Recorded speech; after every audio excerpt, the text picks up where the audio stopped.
ঝটপট বানিয়ে ফেলবো আজকে একটা breakfast recipe, butter garlic egg recipe. চলুন তাহলে রেসিপিটা শুরু করা যাক। প্রয়োজন মতো ডিম নিয়ে নিতে হবে একটি পাত্রে।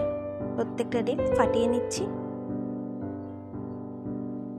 এই বাটার গার্লিক এগ রেসিপিটা করলে কিন্তু একটা ব্রেড টোস্ট করে নিলে দুর্দান্ত হয়। সাথে দিয়ে দিয়েছি স্বাদ মতো নুন।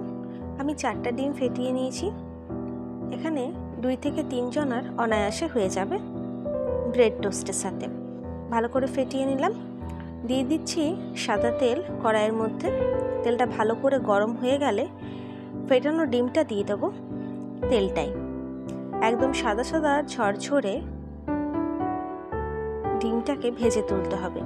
আমার এই ছোট্ট চ্যানেলে যারা নতুন, অনুরোধ থাকবে চ্যানেলটিকে সাবস্ক্রাইব করে পাশে থাকা বেল আইকনটা ক্লিক করে অল নোটিফিকেশনটাকে অন করে দেবেন। আর পরবর্তী ভিডিওতে কিসের রেসিপি দেখতে চান আমাকে অতি অবশ্যই জানাবেন। আমি সেই রেসিপির ভিডিও নিয়ে যত শীঘ্রই সম্ভব আপনাদের কাছে হাজির হয়ে যাব।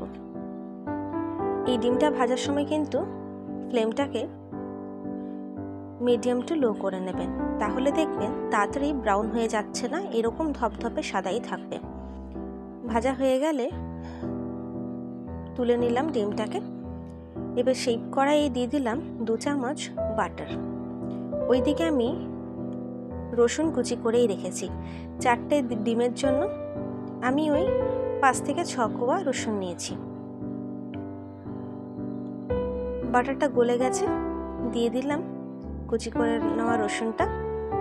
বাটারের মধ্যে এই রসুনটা গেলে কিন্তু খুব ভালো একটা সুগন্ধ ছড়িয়ে পড়ে। রসুনটা একটু ভাজা হয়ে এলেই এই ফেনার মধ্যে দিয়ে দেবো হাফ চামচ, বড় চামচের হাফ চামচ, ওই ছোট চামচে যদি চা চামচের ধরতে যান তাহলে ওই 1 চামচ, তা বলে বেশি নয়, দিয়ে একটু ভাজা ভাজা করে নেব। ওই 30 সেকেন্ড থেকে 1 মিনিটের জন্য ভেজেছিলাম, লো ফ্লেমেই কিন্তু। তারপর দিয়ে দিলাম দুধ। আমি ওই হাতার সাহায্যে দুধটা ব্যবহার করেছি। 3 হাতা দুধ দিয়েছি। কাপ মেজারমেন্ট করলে চা খাওয়ার কাপে ওই 2 কাপের মতো দুধটা হবে। দুধটা দিয়ে ভালো করে জাল দিয়ে নিতে হবে। দেখবেন ময়দাটা যেহেতু আছে অনেকটা গাঢ় হয়ে আসবে। ভালো করে জাল দিলে ময়দার কাঁচা ভাবটাও চলে যাবে আর দুধের সাথে খুব ভালোভাবে মেল্টও হয়ে যাবে ময়দাটা। দেখুন কত সুন্দর ঘনত্বটা হয়েছে। আমার এই রেসিপিটা ভালো লাগলে অতি অবশ্যই একটা লাইক, কমেন্ট এবং পরিবারের সাথে শেয়ার করতে কিন্তু ভুলবেন না। এখানে অ্যাড করে দেবো আমরা চিলি ফ্লেক্স,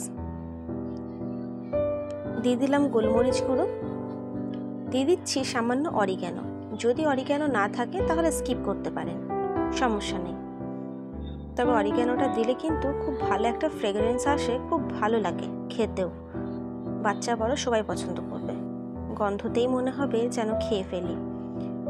2 মিনিটের মতো জাল দিয়ে ডিমটাকে অ্যাড করে দেব। ডিমটা অ্যাড করে বেশি জাল দেওয়ার প্রয়োজন নেই। 1 থেকে 1.5 মিনিট জাল দেব। একটা ক্রিমি টেক্সচার তাতেই চলে আসবে।